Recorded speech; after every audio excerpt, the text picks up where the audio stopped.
An armed conflict forces young couple Pedro and Alma Madrigal to flee their home village in Colombia with their infant triplets, Julieta, Pepa, and Bruno.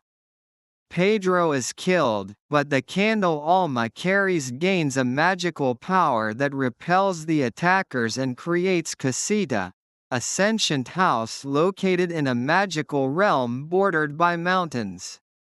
50 years later, a new village thrives under the candle's protection, which grants gifts to each Madrigal descendant when they turn 5, which they use to serve the villagers. Bruno, who was vilified and scapegoated for his precognition, disappeared 10 years earlier. Julieta's youngest daughter, 15-year-old Mirabel, inexplicably did not receive a gift. On his 5th birthday, Pepa's youngest son, Antonio, is granted the ability to communicate with animals. During the celebration, the other Madrigals unwittingly exclude Mirabel from being in a family photo. Mirabel sees Casita cracking and the candle's flame flickering and alerts her family, but Casita repairs itself, causing them to not believe Mirabel. Mirabel resolves to restore Casita's magic herself. Mirabel's 19-year-old sister Luisa, who possesses superhuman strength, confesses to Mirabel that she feels overwhelmed by her constant obligation to help the villagers using her strength, which has been faltering. She suggests to Mirabel that Bruno's room, located inside a forbidden tower in Casita, may hold the secret to the fading magic. Mirabel discovers a cave in Bruno's room that holds pieces of opaque emerald. Alma and the family warn Mirabel not to investigate further. Mirabel reassembles the pieces and sees herself with Casita cracking behind her. Mirabel's father Augustine enters and accidentally discovers Mirabel.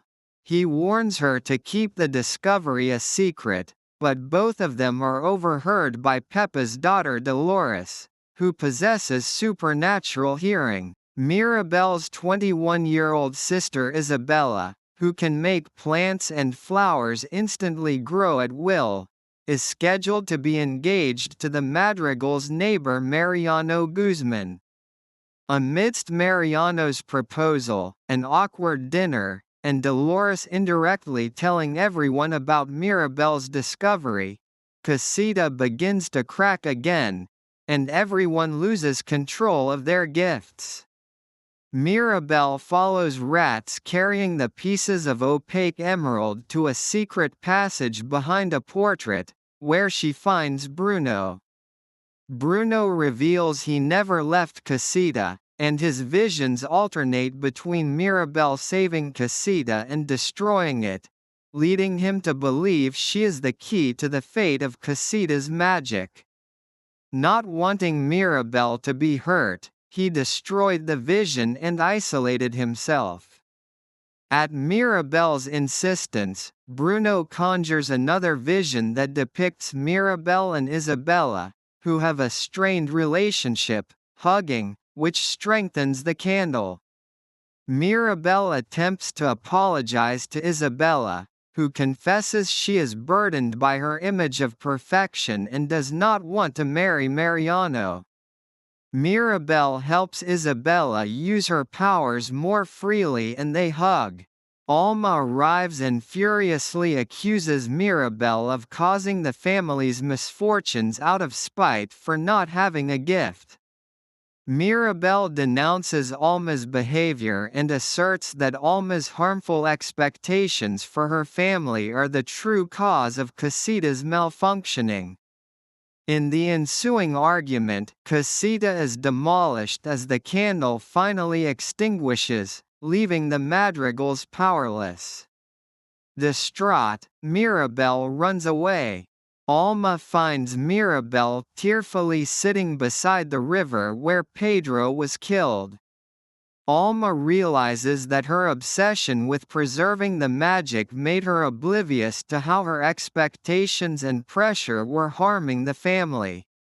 She expresses remorse, reconciles with Mirabel, and reunites with Bruno. The three return to the village and assemble the other Madrigals to rebuild Casita, and the townspeople join in, restoring the family's gifts and reviving Casita. The Madrigals celebrate and take another family photo, this time including Mirabel and Bruno.